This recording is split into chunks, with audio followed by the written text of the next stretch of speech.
Upgrade the factory radio of Mercedes-Benz S-Class.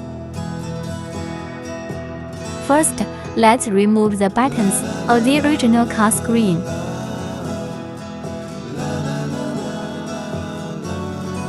Second, remove the original car screen and unplug the wire.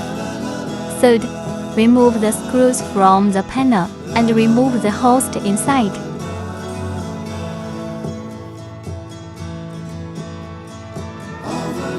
Fourth, unplug the original power cord and plug in our power adapter cable.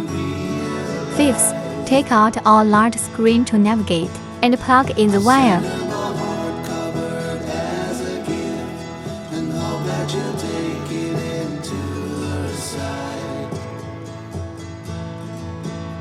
Okay, the boot is successful.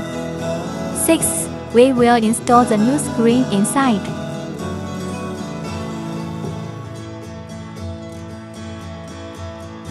Finally, we installed the air conditioning outlet and accessory panel.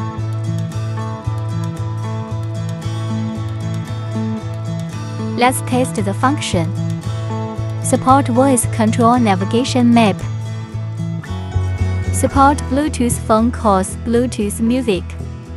Support for watching movies on a large screen.